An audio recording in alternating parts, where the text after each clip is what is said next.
Welcome back at WNST, Towson, Baltimore, and Baltimore Positive. And we are positively moving the streams. And I want to give a shout-out to our enduring cast of local sponsors, including our friends at Raskin Global. Leonard Raskin will be joining us. All of sort of bad news final on Monday night brings out all of our partners here this week to try to find some positivity amongst the gloom of Lamar and Mahomes. Blondell Miller-Schuler, Todd Schuler will be here this week. He's also featured on the front of WNST.net. And I've also got my Liberty Pure friends who took care of my water heater. Doug Workman, they can take care of all of your water needs, including bringing you clean drinking water, which I think I need right now to my Pizza John's. I feel better already. There we go. Liberty Pure, 800 clear water. You can find them. This guy is drinking the clear water in the land of pleasant living. We welcome him back. He fixed his hair, although I told him he should just put a Mount St. Joe hat on. It's purple. We'd feel better about that today. He was one of the few, the proud, who actually attended Monday night's game and working games because it's what he does. Chris Pike has been my friend for going on 36 years now. Blog and Tackle. You can find him there, as well as the Pro Football Writers Association. And finally, we get a good-looking guy here on WNSTV. We can see your face, Chris Pike. Welcome in. What's going on, brother? How are you? Not much. Wish was better news for the home team, but, we're glad to be a part of it again. All right. You go to the game. We're expecting big things, and I know you moved back into downtown Baltimore here this year after many years in Atlanta, New Orleans, and parts of the South unknown. On a game night, Jen and I walked the whole length of the city, from downtown to South Baltimore, over to the stadium, Checker, whatever the brewing company is down there. We came back. We bought some pastries from a beautiful El Salvadorian bakery that is down on Light Street now. Charles Street. And we came home expecting this, big thing. And, it was really a fizzle. And I guess for the 70,000 people who didn't go, didn't buy tickets, didn't drive home disappointed, you were one of the people, along with Luke, that was there. This is a little disturbing, I think, in Ravensland to wake up and say, how are we going to beat them in January? Because nothing's going to matter between now and then, right? Yeah, I mean, listen, Kansas City played a great game. They really did. Patrick Mahomes is incredibly special. And I think what television viewers got to see was, two quarterbacks, obviously two MVPs, the youngest two MVPs to play together in the history of the league in the same game. The two defending MVPs. Mahomes is just special. Their offense is clicking. And I know the Ravens didn't do a lot right in situations, but give Kansas City a lot of credit. The Kansas City offense was hitting on all cylinders. And listen, by the time you get around to January, it's two different clubs. Injuries can take a toll. Teams get a little bit better. Maybe fans get back into the stands. This was something that I saw in the Sunday night game with the Saints. No energy in the Superdome. That place is usually rocking. You can't hear yourself think. And the Saints had real problems generating that sort of energy that you feed from the crowd against. I thought that when the Ravens Monday night. I thought, man, I walked through the city, and there was zero energy for the football game. Like, there weren't even people walking their dogs at 6 o'clock. Then the rain came briefly. There was a rainbow. Literally, my wife and I saw a rainbow over Cross Street. And we were literally out just looking for trouble, thinking the neighborhood would be out even though nobody was going to the game. It was really, I don't want to say depressing because this is Baltimore Positive around here, but I really felt like the city missed out on something before the game. I felt like the fireworks went off. And then I felt like the team played like I felt walking through the city at 6 o'clock. Like, this doesn't feel the same. And then they started getting smacked around. And to your stats side, man, I woke up in the morning. I watched the press conferences. I didn't do a ton of Twitter reading after the game last night because I had been on all night.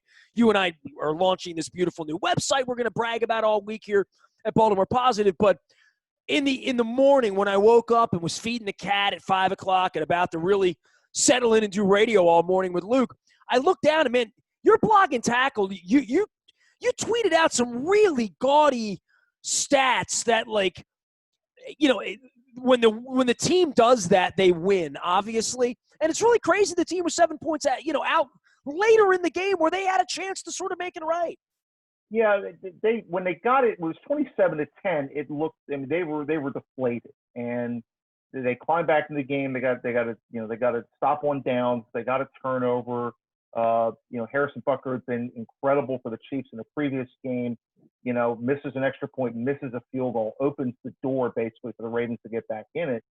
They get it to 7 points, and then Kansas City just pulls a drive at 13 plays, 75 yards, and Mahomes he hit everybody, and the Ravens had no answer for it. And then you're down 14 again, and the game's gone. But speaking to the energy, I got to the stadium probably 2.5, 3 hours before game time. I mean, it's Monday Night Football. This is the 800th game in the history of the Monday Night Football franchise. It's a big game for the city. And suddenly nobody walks in your experience, right? Literally. It just feels like a scrimmage. It feels like a practice. 250 people were, families of staffers and players and coaches were in the stands, but you don't hear anything from that. And you just see rows and rows of empty stands. It's actually gorgeous night for football. I mean, if you got 70,000 people in there on a late September night when the temperature's in the 70s, regardless of that rain shower that came through during pregame warm-ups, you've got a big time energy. It just never, ever really got there. And I think that's the thing that was stark to me about the game. And the same thing I felt about the Sunday night game is when you're playing in these great stadiums where the fan bases are really passionate, they really get after it, and they make it really hard on the opposing team. Those crowds weren't there to help the Saints, and those crowds weren't there to help the Ravens. Chris Pika, Blog and Tackle is Twitter for Chris. Chris lives back in Baltimore. Chris has been really a godsend to helping us transition from WNST.net over to Baltimore Positive. We'll be getting that stuff out later this week.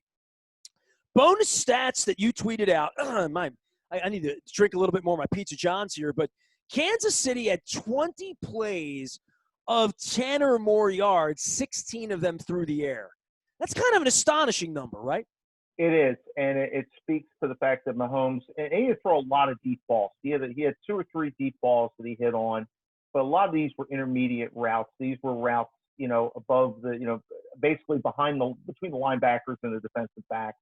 He was finding guys. There was a lot of yards after the catch, and I don't keep track of that. I kind of have the numbers in front of me where I'm keeping the individual numbers and sort of the what I'll call the quarterback progression.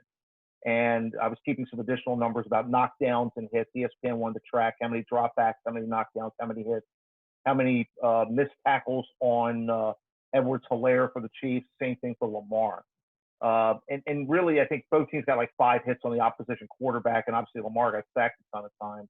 So there were some problems on the O-line. But on the Kansas City side, Mahomes was just hitting guys over the middle in the flat, and guys were picking up a ton of extra yards after the catch.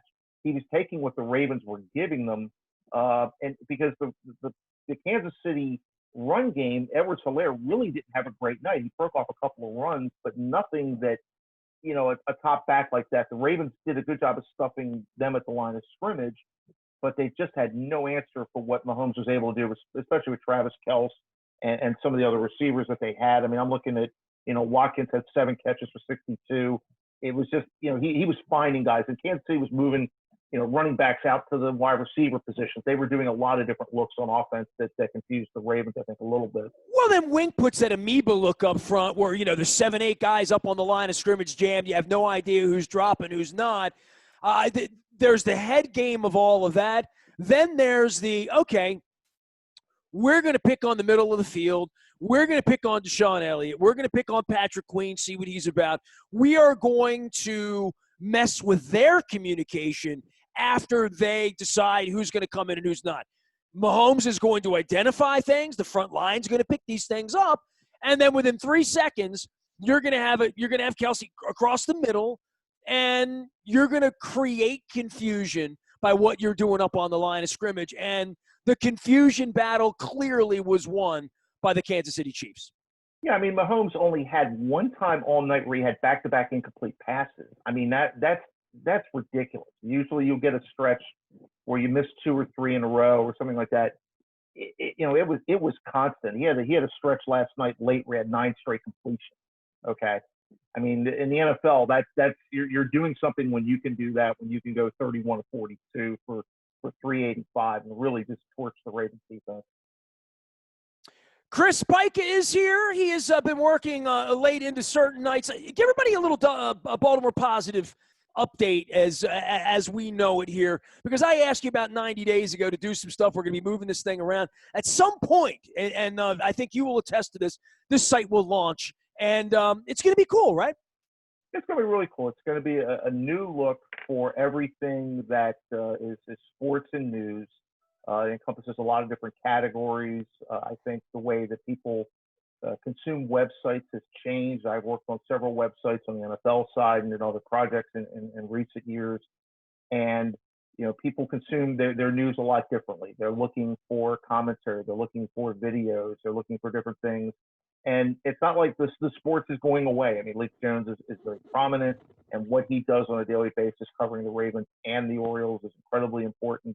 And it's still WNST in some cases, but this is really about Baltimore and the people who shape it, the people who are the movers and shakers and the decision makers.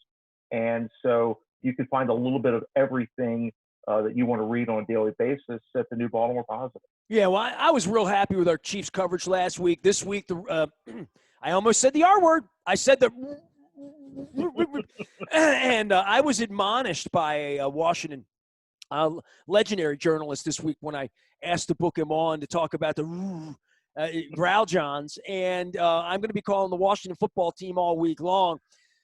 You dust this off, right? And it doesn't feel good, and you can't prove anything against the Chiefs again until you get to January. Between now and then, there are the Redskins and the Bengals and the Steelers, the teams that are in the way here the next couple of weeks. Certainly the Steelers stepping up to our belief that they're going to be formidable.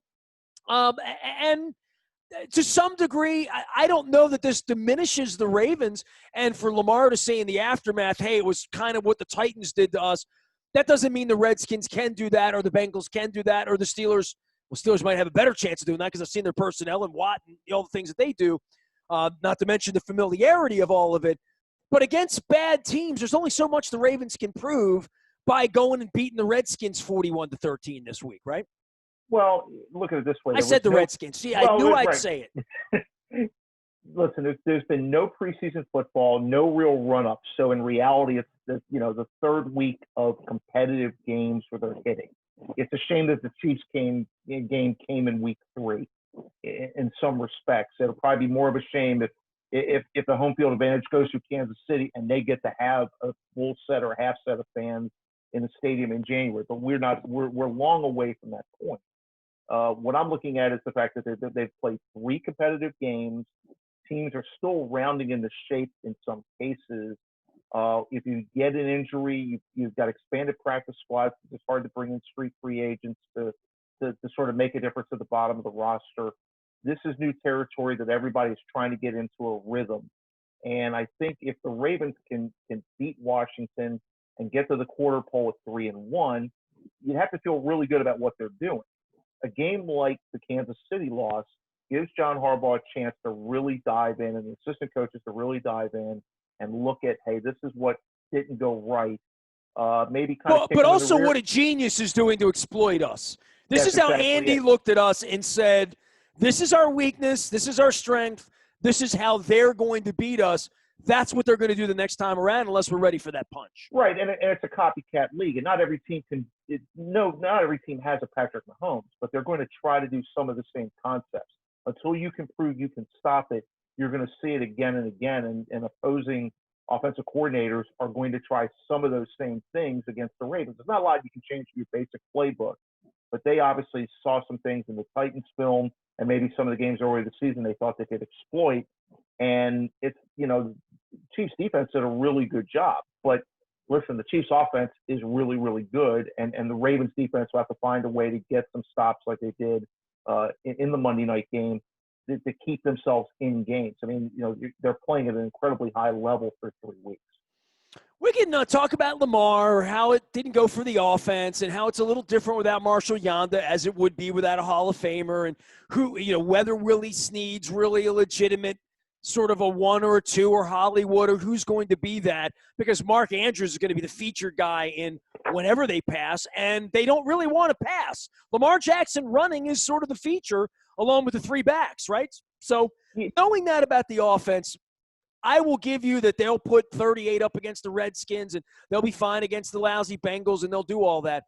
I think the real question here is about the defense and how that will be stacking up against teams, and how that's going to look against Juju Smith-Schuster and Roethlisberger, and what they're going to try to do in better teams, but who the playmakers are on defense. And you'd say, well, that's Marcus Peters and Marlon Humphrey. They're the best players, and Matt Judon's getting all the money, and Brandon Williams up front, and Calais Campbell's bat down passes. But the weak link on this team right now is the linebacking core. They're not setting an edge. They really don't have a pass rush that, we're going to be at the quarter pole this week. They're not a great pass rush team, and until proven otherwise. Their strength is on the back end. They lost Tavon Young last week. Playmakers and making plays when the ball's not going out and long and deep for Peters, and the ball's going out long and deep because you're beating the other team 21-3, right? And then all of a sudden your secondary can become stars. Didn't feel that way with Mahomes so much that he was looking to do anything other than just move the sticks, shorten the game. I was kind of shocked, Chris, when I'm usually at the game, right? So I lose track of time. I looked up, it was 11-11 when the game's over. And I'm like, oh, fast game. Fast game means Lamar got beat probably. Well, listen, Mahomes is a special kind of quarterback. The Ravens obviously didn't want him to get going running the football. I mean, Lamar had, Patrick Mahomes had, three long rushes, including, a couple. I'm looking at this. If I look at these real quick, I mean, Mahomes only rushed the ball 4 times last night, but they had to respect the run. But they just didn't get any real pressure on him the entire night. He's got so many different ways to throw the football. He had a sidearm throw. He had sort of a shovel throw. This is not conventional quarterbacks that you face most weeks. And so when the Ravens are facing those types of quarterbacks, the conventional type, the traditional drop back passers, maybe get out a little bit left and right. The Ravens, I think, have a little bit better handle on those defensively. It's tough to defend a Patrick Mahomes who can do different things to beat you, as it is trying to defend Lamar Jackson. And Jackson had that 30-yard run early. You're thinking, okay, they're going to be okay because now they can be balanced. They can run and pass. But when you're down 27-10, they're going to throw the football. And Kansas City made life really hard on Lamar's receivers, tight ends. He just never really got into a rhythm. And so you have to give the Kansas City defense a lot of credit for that. But then again, once you get to halftime, it's one-dimensional football at that point. You've got to throw the football to get back into the game because Kansas City is going to have long drives, and they're going to try to shorten the game up as much as possible, like they did on their final really key drive that ended with the tackle-eligible touchdown that got the Kansas City coaching staff extremely excited in their booth. There were a dozen of you that were tweeting about that in the press box, about how excited the Chiefs coaches were. And I guess in a silent stadium, Chris Pike is here, Blog and Tackle, our partner at WNST.net, and pro football writers, and doing ESPN stats, doing all sorts of things.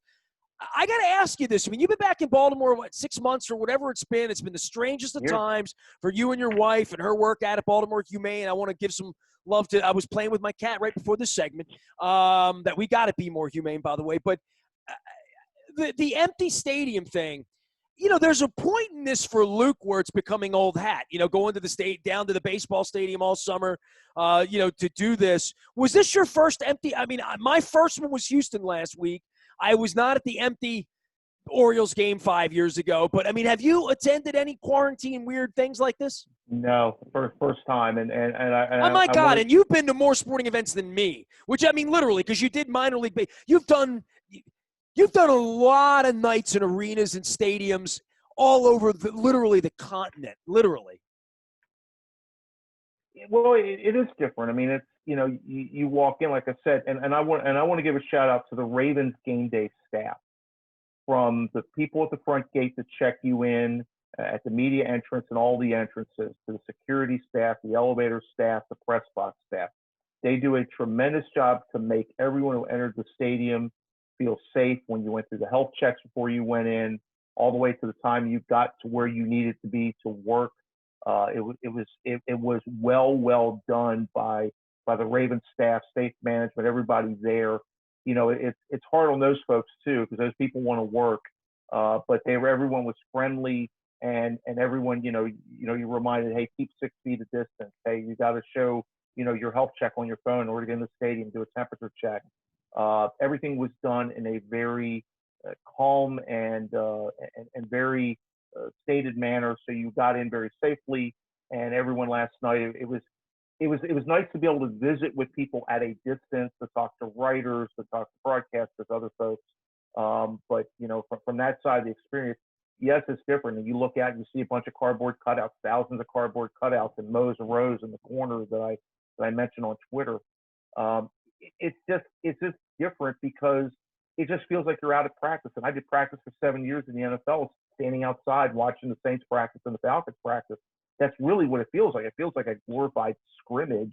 You can hear the quarterback calls, you can hear everything that's going on, and when you can't disrupt the visiting team quarterback, I mean, that's a plus for the visiting team that comes in to an atmosphere like that. But yeah, no, that was definitely my first game. I haven't done any college football yet this year, so this was my first time walking into a place where there was little or no energy or fans.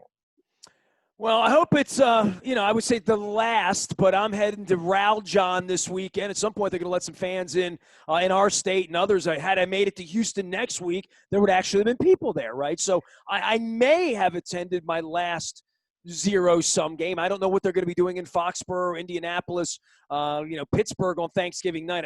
I said to my wife, imagine me getting in a car going to Pittsburgh to sit in an empty stadium to watch football on Thanksgiving night. It would almost depress me. I'm going to sit here and eat gravy is probably what I'm going to do. Eat cranberry and pumpkin pie. Chris, take care of yourself. I appreciate all the hard work on Baltimore Positive. At some point, we'll get the new barn up, and we'll check back in with you a little later on in the week and see what's going on, all right? Nestor, thank you very much. Appreciate it. Chris Pika, he is back. Mount St. Joe, Loyola, always a Greyhound, never a Don, and Blog and Tackle, also along with the Pro Football Writers Association, and one of the few, the proud, the lucky, the guy who got a swab stuck up his nose the other day. He is Chris Pika, Blog and Tackle. WNST.net and all of our sponsors, including our friends at Full Circle Tire and Auto, tires, and more tires. 38 brands in stock, the 1995 oil change. Same-day service. Dave's been doing it forever up there. 410-676 cars. Make sure you like them. Full Circle Tire and Auto out on Facebook. I was at Fadley's having a crab cake on Friday with Damie. I put the picture up. I'm excited about that. Got a few friends I may ship a crab cake to who bought me wine recently on the West Coast, so I'm hoping for good things there. Appreciate the folks at Fadley's staying with us. We've not been able to go down there and do our Baltimore Positives, but we're looking forward to being able to get back to doing that very, very soon. I am Nestor. Nasty at WNST.net reaches me. We are merging the streams at WNST.net and Baltimore Positive. You'll want to check that out. We are WNST.net, AM 1570, Towson, Baltimore, and we never stop talking Baltimore Ravens and football and sports.